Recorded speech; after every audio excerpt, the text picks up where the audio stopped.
Thank you, everyone, for the introduction. I would like to move over to introducing you to Myelodysplastic Syndrome and its workup using artificial intelligence. So the pathogenesis of Myelodysplastic Syndrome, which is abbreviated MDS, is founded in progressive acquisition of genomic lesions. So these are mutations or chromosomal defects.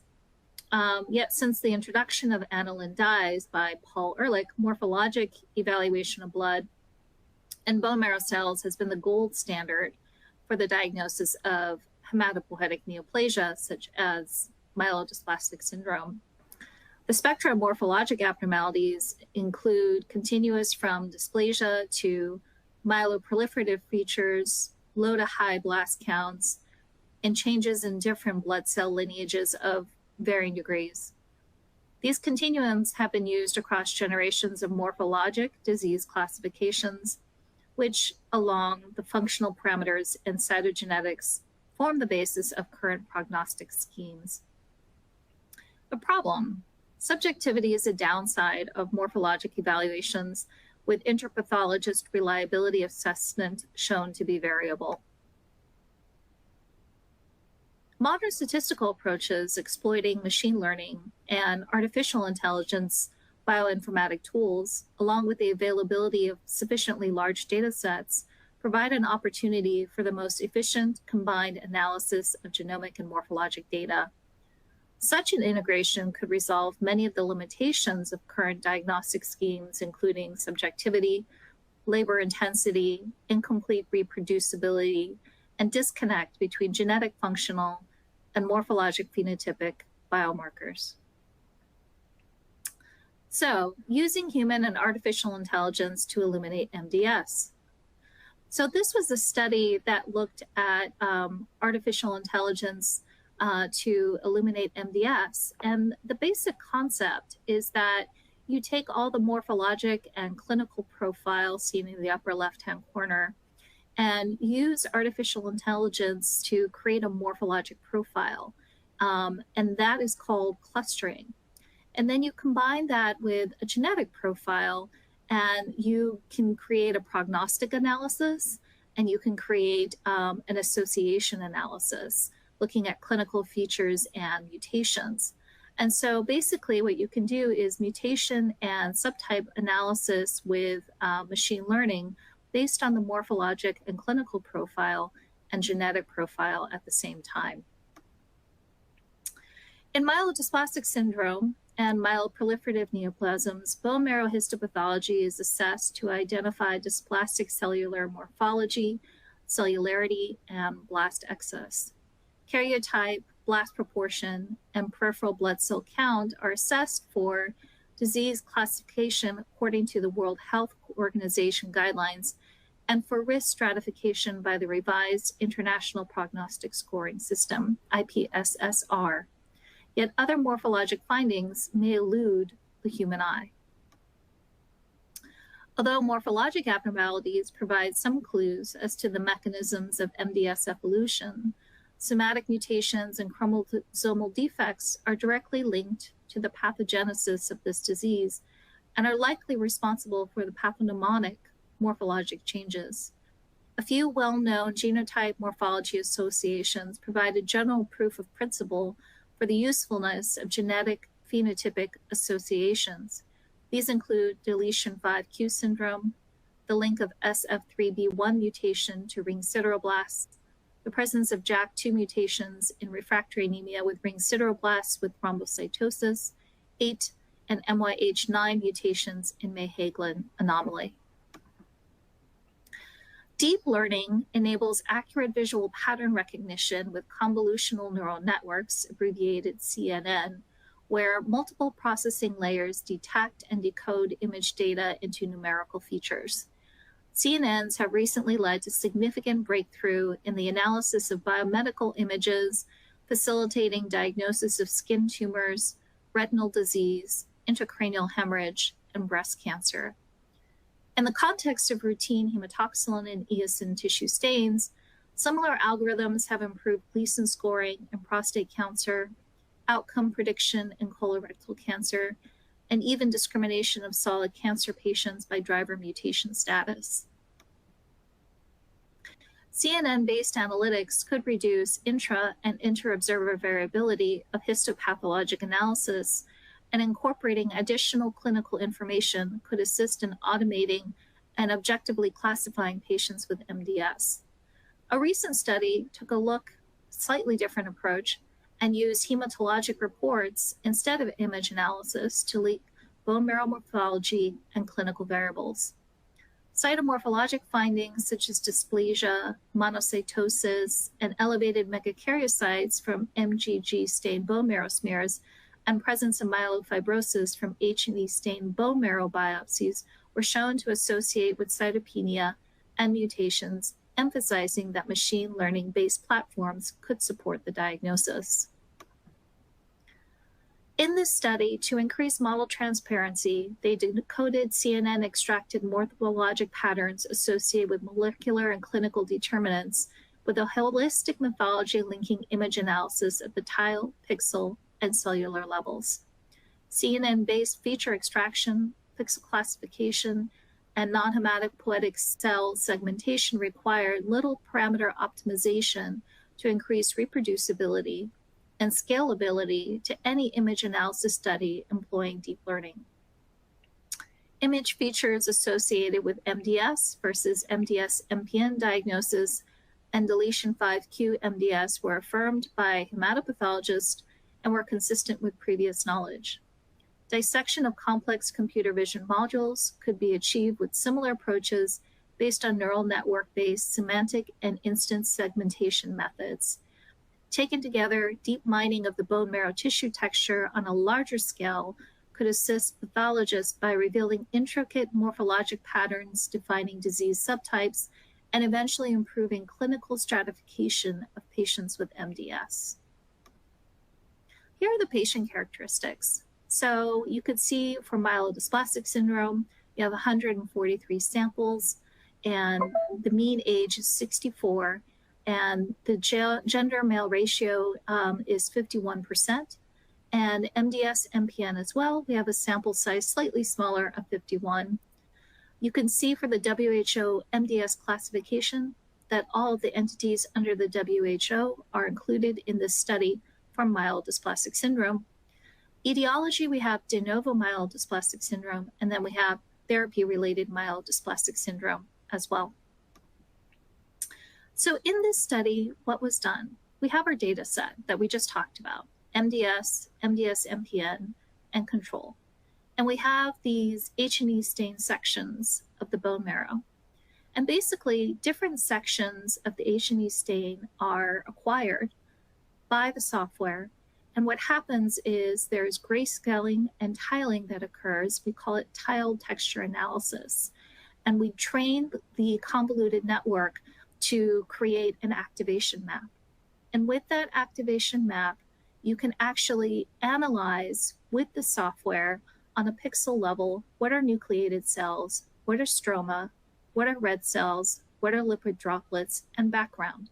So ultimately, on the control level, we're able to identify these different components of a bone marrow image using a convoluted neural network with repeated training and testing.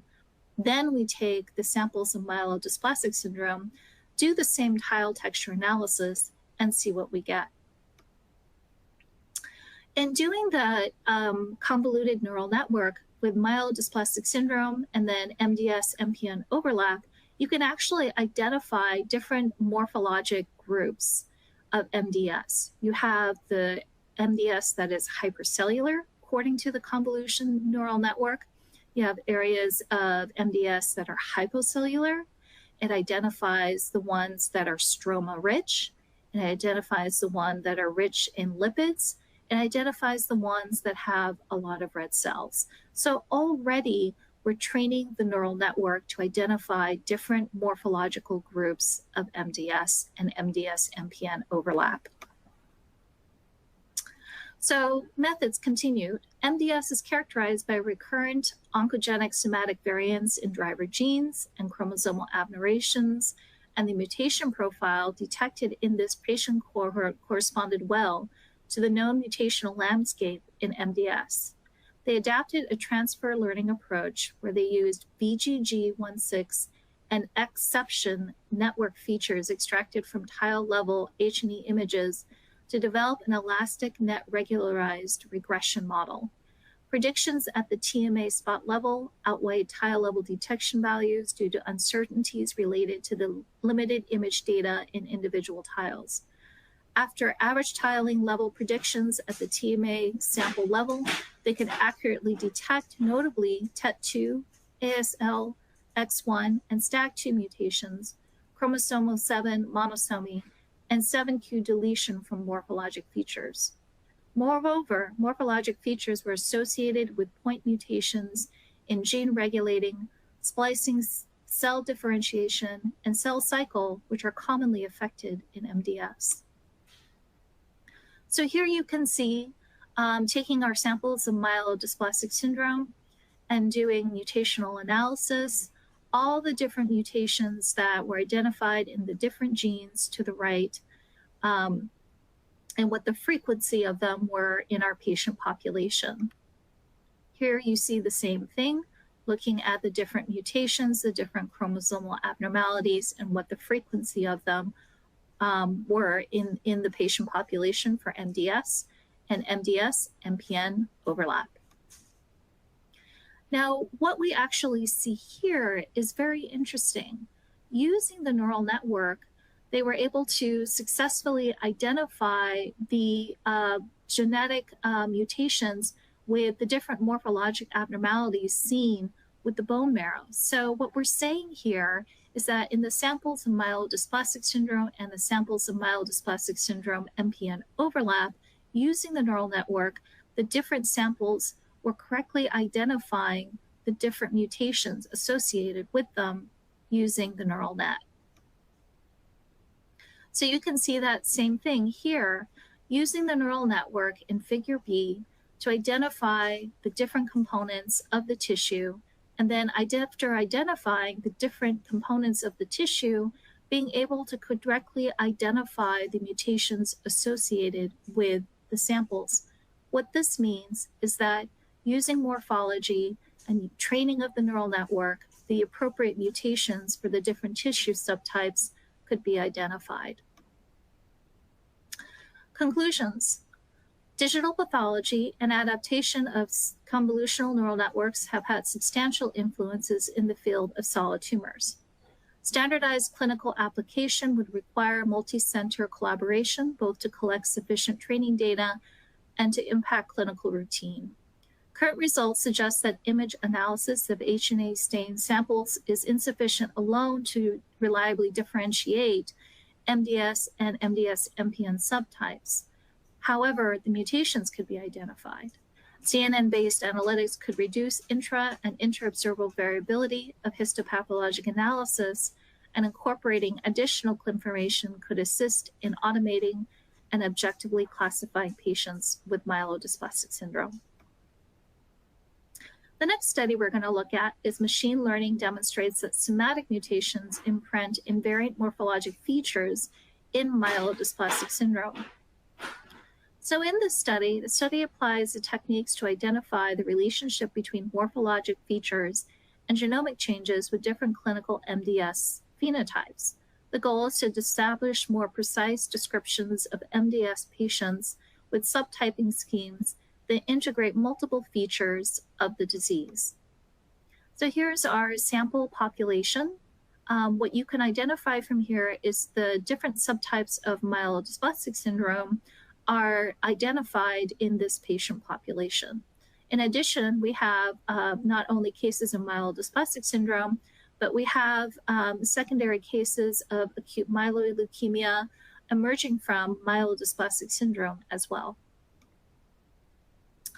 In the machine learning, what was done was to identify the different genomic mutations in the different patient populations and cluster them also accordingly to different morphologic features that are associated with the genomic mutations.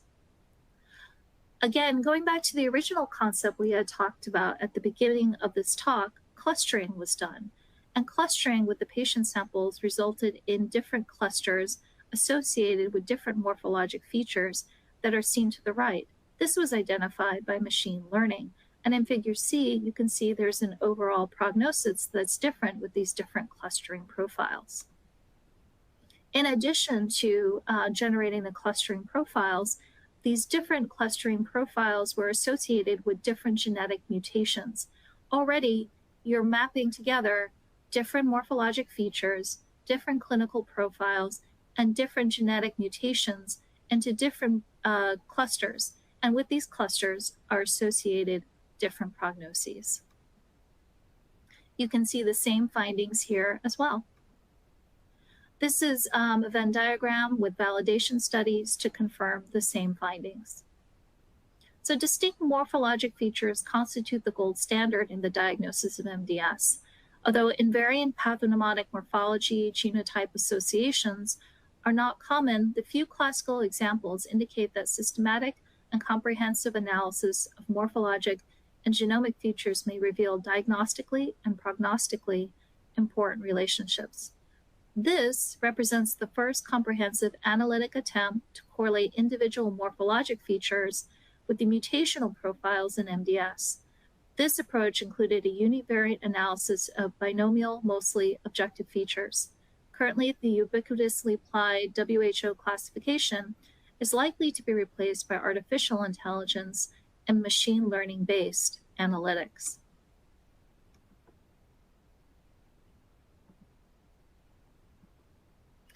The next study is a little different. So veering away from bone marrow samples, we're now looking at CBCs, complete blood counts. And we looked at the complete blood count and cell population data parameters from Abbott's Alinity HQ analyzer, and seeing if it's useful in differentiating myelodysplastic syndrome from other forms of cytopenia. Here you can see the different optical channels of Alinity HQ and what are the different attributes that are identified by the different detectors. Here's an example from the study looking at the neutrophil population in pink. Looking at the control parameters, you see the cell population for the neutrophils. And this is different when you look at the MDS sample, that it is detected in a different location by the optical channels. It has a lower signal on PSS and IAS, which is associated with decreased cytoplasmic granularity and decreased lobularity. So same thing here as well. And then here you can see correlation between the different 12 features of myelodysplastic syndrome and the cell population data and how strong the correlation was seen. The next study we look at is looking also again at the CBC, but looking at CBC parameter-driven machine learning as a predictive modeling for early differentiation among acute leukemias. So cell population data parameters have the potential for sensible detection and utilization of various patterns, disease fingerprints, among routine and research CBC parameters for various diseases. The particular disease signatures can make this specialization of diagnostics especially tempting for AI ML applications. Apart from the morphology-based classification systems and their limitations, they work to propose a novel prediction model based on the ML framework that would utilize the deviation trends among the values of CBC data, especially cell population data parameters as fingerprints for leukemias and related disorders. Here is the cell population data, and you can see on this heat map that there are strong associations in blue and negative associations in red for the different types of acute leukemias. The acute leukemias range from the chronic leukemias, like chronic lymphocytic leukemia and chronic myelogenous leukemia, and then the acute ones, such as acute lymphoblastic leukemia and acute promyelocytic leukemia. So already you can see that the cell population data varies and can be classified into potentially the different types of leukemias. This shows similar features. So overall, looking at the study together, looking at training for acute myeloid leukemias and also the chronic leukemias and the percent correct, the machine correctly identified 82% of acute myeloid leukemias and 87% of chronic lymphocytic leukemias. So you can clearly see that the machine is identifying not only the different types of leukemia, but the differences between the acute leukemias and the chronic leukemias. Here you can see overall the identification properly of the different acute leukemias and the chronic leukemias with a very high sensitivity and specificity. So the finding from the study's data set present a promise for this early pre-microscopic prediction of leukemias and related common hematologic neoplasms, since the research CBC parameters are not only able to detect the presence of leukemias, but can assist in the prediction of the lineage and type of leukemias. In addition, they show that an AI approach using an ML algorithm trained on research CBC parameters, along with routine item-based results, is not only able to differentiate the lineage of leukemias, but can also remain predictive for the type, acute versus chronic, of leukemias and related disorders.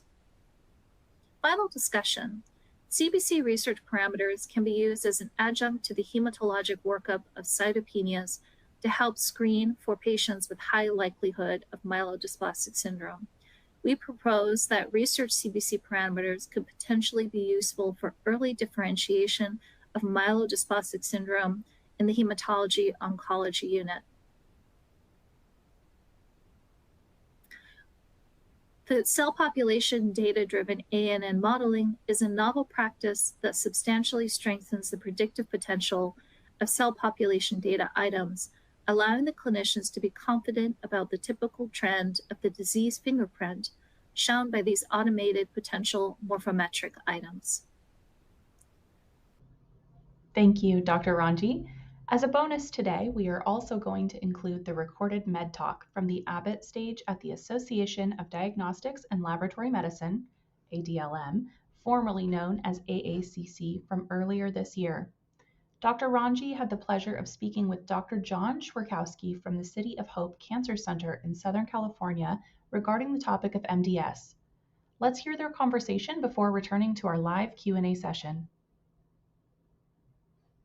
My name is Dr. Christine Rongey. I'm the Director of Medical and Scientific Affairs for Abbott Hematology. Thank you so much for joining us today. Here we have with us Dr. John Schwerkowski. He is a hematologist and oncologist clinically in private practice for over 10 years, affiliated with Scripps Hospital. Thank you for joining us. So, John, tell me about, what you do on a day-to-day basis as a hematologist and oncologist. So, we manage a variety of hematological and oncological conditions, both benign heme, malignant heme, which MDS kind of falls under the more malignant conditions. We also do solid tumor oncology. So breast cancer, prostate cancer, lung cancer become some of our common ones, colon, but also we'll see lymphomas and more rare diseases as well. And approximately what percentage of your practice are hematologic diseases? Whenever I'm given a survey, I say about 50-50. There might be a slight bias towards hematology at times, but that's also just my practice. I seem to see a little more of the heme than my partners like to see. What do you see as some of the biggest challenges associated with the diagnosis and treatment of hematologic diseases? I think one of the biggest barriers we have in the clinical setting is, we can do a marrow right away, but sometimes it is getting our data back. And especially with MDS, we have to risk stratify patients, and that involves things like cytogenetics and other tests, genetic-based tests that, sometimes we're waiting almost a month to get some of that stuff back. That's right. So how many of the audience know what myelodysplastic syndrome is? Oh, wow. Okay. John, can you please explain to the audience what myelodysplastic syndrome is? I think the classic example people give is it's like an assembly line. You're making like a car or any kind of object, and the cells or the cars start coming out a little misshapen and misformed. The driver is genetic mutations in the cells, but then those cells aren't functional, and either the body's destroying them early or they're just not producing them at all, and then you develop most commonly on a CBC cytopenias, so low counts that you have to then start to manage somehow. And what is in the differential of myelodysplastic syndrome?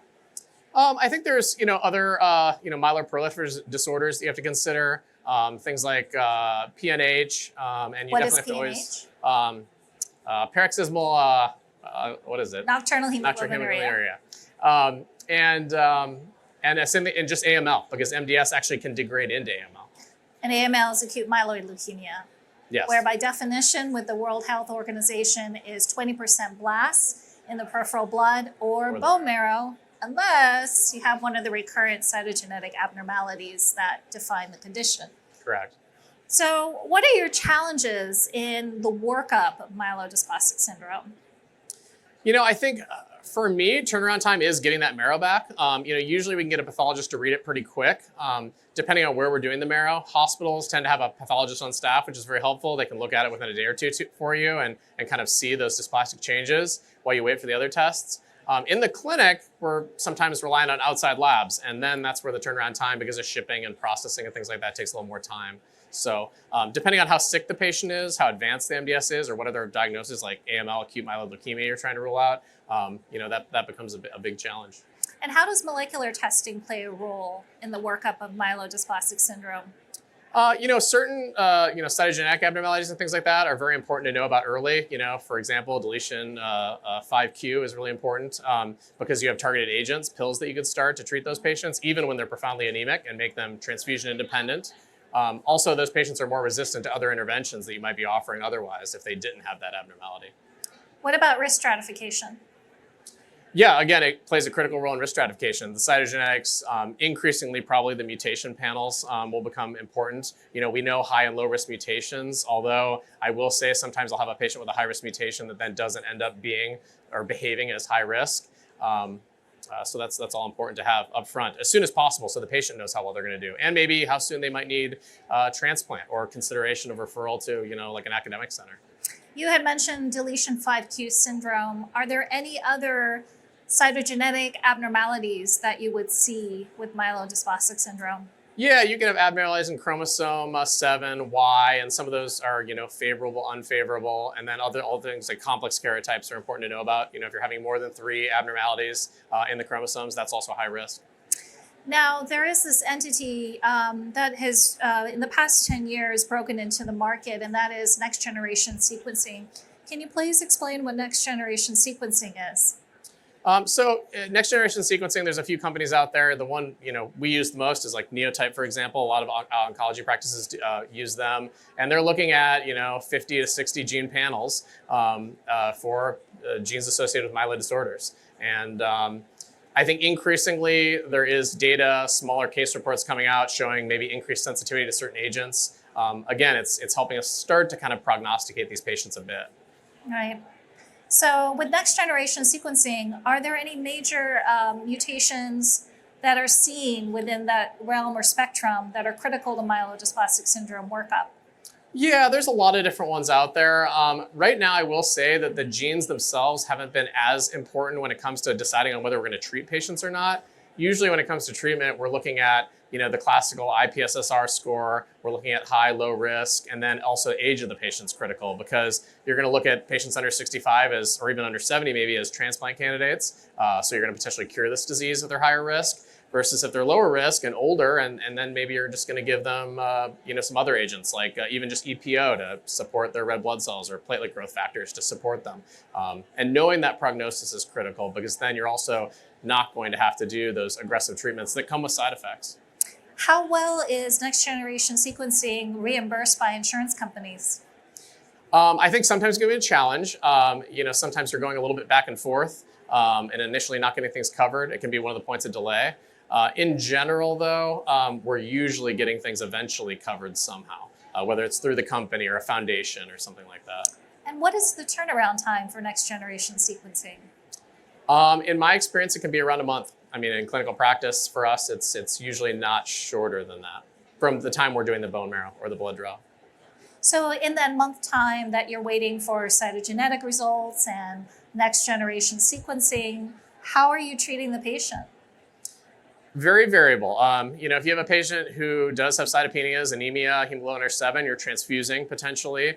You could be trying to start the ESAs, the erythropoietins and things like that, while you wait for those cytogenetics to come back to know if you can give Revlimid or one of these other agents that are available. And in your experience during that 1 month time, how many patients accelerate in their disease process because they're not getting the appropriate treatment for their disease? I will say every year you do have a few. And I think the biggest thing is, waiting for that initial marrow, knowing if there's early signs of like a high risk MDS that might be morphing into an AML. So there are definitely patients out there that can benefit from increased turnaround on these tests. Let's talk a little bit about artificial intelligence. Have you had any experience with machine learning or artificial intelligence so far in your practice as a physician? Not our clinical practice. Of course, I think those things are all rather investigational, but I think they could play a critical role in maybe knowing who to treat up front or who to do testing on up front for genetic abnormalities, especially when there's costs associated with these things. Do you think it's potential that it could actually expedite in the diagnosis and treatment of myelodysplastic syndrome? Yeah, definitely. I mean, the first thing I thought of is you're looking, every day we look at CBCs. People come to us for anemia, thrombocytopenia, maybe identifying the patients that would benefit up front from a sooner marrow. Because there's occasionally patients, older especially, that we don't do a marrow on initially, and we don't necessarily know if they have MDS or not. We assume, but maybe they don't want to because of the effort of the test, or they're 90 and don't think they would do anything with the results. So. Yeah. Here at Abbott, we're actually actively involved in artificial intelligence research for myelodysplastic syndrome. And what we specifically look at is taking a peripheral blood sample, running it through the hematology analyzer, and then having the capability of potentially identifying different mutations that are associated with different patient samples of suspect myelodysplastic syndrome. Mm-hmm. So that can be done in a very short period of time with artificial intelligence. Do you think that would be better than the 1 month wait time that you have with next generation sequencing? Definitely. I mean, anything that cuts down the wait time for a patient, because as you can imagine, when you get diagnosed with any condition, patients' first instinct is to get nervous and want all the data right away. And so those 1 months can really be anxiety provoking and driving other medical conditions potentially. As a clinician, do you have any concerns about artificial intelligence and machine learning in the work environment? I mean, certainly, obviously, when you're getting a lot of data on patients, you wonder how that data is going to be used. Could it be used to somehow risk stratify them in a negative way and affect, their ability to get appropriate care? Certainly. I think one of the biggest challenges that I've had with artificial intelligence interfacing with it is there's this concept of garbage in, garbage out. So if you don't have the appropriate data set to train the artificial intelligence software or the machine learning, then the results that you're going to get are not going to be good. Yeah. So True. this is a big limitation. Yeah. So let's switch gears and talk a little bit about health equity. How is health equity affected in myelodysplastic syndrome? Well, I think we definitely see, with insurance providers and, patients in general, access to care can be a challenge at times. And, sometimes, especially those agents like Revlimid, which come at a high cost. Sometimes you have patients having longer delays, not only waiting for their testing to get done, but also just to get access to the medication as we apply to a patient assistance program or, what other options we might need to use to get access to that med. So what are things that have been done in the workplace, in your facility, in your private practice to improve health equity? So we're a big practice. So one advantage we have is we do have groups that work specifically with, the drug companies and pharmaceutical companies to enroll patients in these patient assistance programs. So very often when a patient does have a barrier to care, the minute we know about it, we're getting them, into one of those programs through a specialist who, is trained to deal with things. I think the challenge for our group is probably not something like a common drug, but it's more the uncommon drugs, the newer agents that are used maybe once a year per oncologist, where we don't have as much experience with enrolling them in those programs, where I see the biggest delays. Okay. So let's switch gears and say, there's this concept of gray area in medicine. What percentage of cases of myelodysplastic syndrome, or what percentage of patients do you have with cytopenias that you can't necessarily classify as myelodysplastic syndrome? I've had a few. I actually had one just last week. And we do have these now probably precursor conditions to MDS that we're identifying, where you will do a marrow and you'll do a series of genetic-based assays, and you won't find any clonal abnormality. You won't find any mutation present, but they've clearly got cytopenias and something going on. In those cases, we do classify them as CHIP and ICUS and all these abbreviations, and we just continue to monitor them.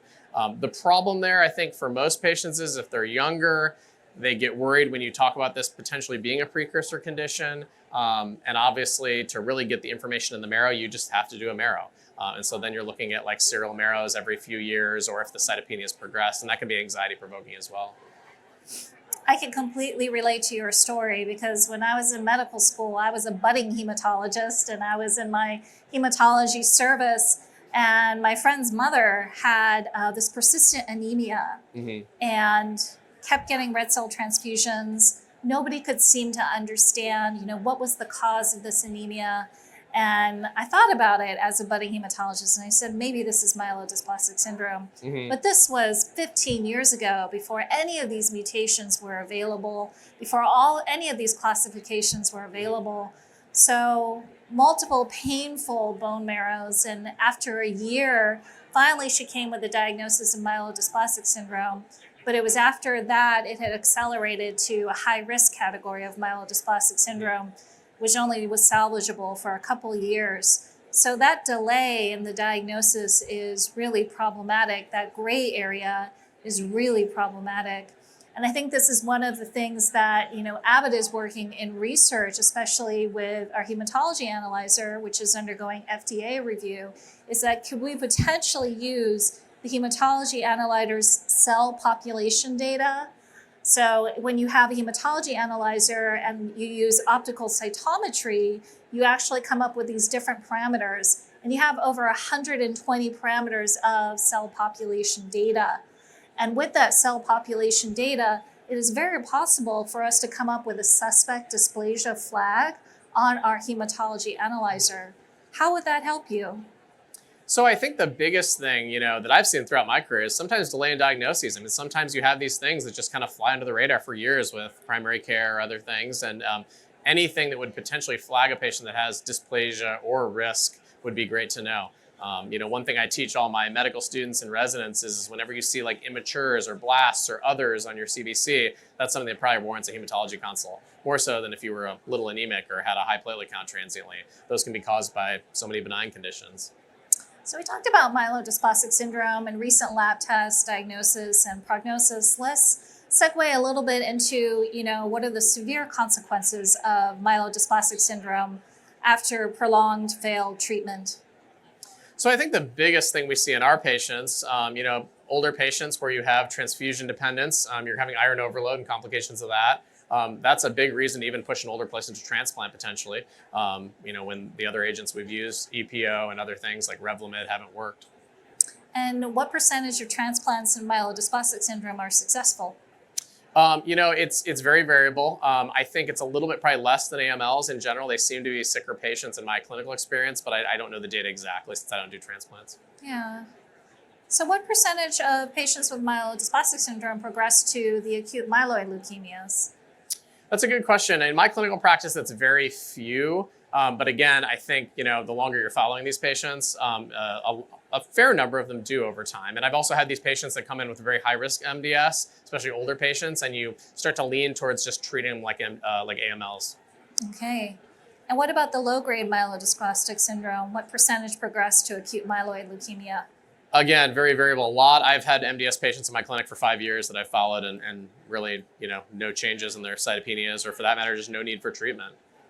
And, with myelodysplastic syndrome, unfortunately, there are these progressive cytopenias you had talked about, dropping red cell counts, dropping white cell counts, dropping platelets to the point that someone could potentially die of hemorrhage or sepsis. How often do you see that? In my panel of patients, I have a few patients that are on the platelet growth factors, probably more on the EPO growth factors. Rarely do we have to stimulate white blood cells. When we start having to get down that realm, we're looking at either doing a transplant if they're younger, sending them to a transplant center, or or we're giving the agents to try to correct the problems. And usually they're successful for long periods of time. Unfortunately, if they fail therapy and they progress to the acute myeloid leukemia, which is the 20% blasts in the peripheral blood or bone marrow, what is their overall survival? It's very dependent on age and other factors like comorbidities. Again, if you're able to do a transplant, your long-term survival with the transplant's, fairly good. It's over 50% long-term. But, if you're older, over 75, we really can't do a curative transplant on you. And so there you're stuck with other agents, the hypomethylating agents. Have you ever been under the experience where the diagnosis of myelodysplastic syndrome was wrong?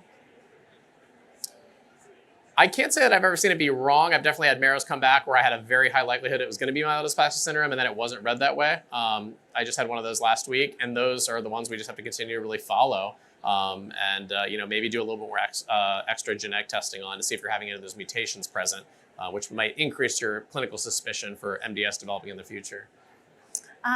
So as a pathologist, I got to tell you my experience, especially when you're looking at the initial diagnosis of myelodysplastic syndrome. Pathologists love to write this fancy paragraph where we say, please exclude infection, drugs, toxins, adverse medication effect, True. And then maybe myelodysplastic syndrome. Yeah, you can have things like copper deficiency and all that are definitely in the mix. But usually I'm screening for those with the initial set of screening tests, so we rule those out pretty quick. That's good. I unfortunately had the experience of an oncologist who didn't. Never a good thing. Easy fix. Take a copper supplement. Take a copper supplement. Stop those medicines. Yeah. Well, as the pathologist here, do you have any questions for me? I don't know. How can us medical oncologists be better for you or hematologists? I think that's really important in that clinical history is really key. Yeah. And often as a pathologist, I'll tell you, we just don't get that history. Mm-hmm. And it's very hard to, pick up the phone every time and have that conversation with the oncologist, but really rapport with the oncologist on the service is really critical. I think the other thing is that it can be very challenging to get those results that you need from cytogenetics to next generation sequencing in a timely manner, and actually having an adequate sample in order to be able to do that. Again, garbage in, garbage out. If you don't have the right sample, you're done. And then, of course, the timely needing the appropriate size of bone marrow biopsy, that Yes. core. Get extra sample. Get extra sample for the hematologist in Yeah. order to do the job. Very good. Yeah. Any other questions? Not for me, I don't think. How about for the group? Any questions?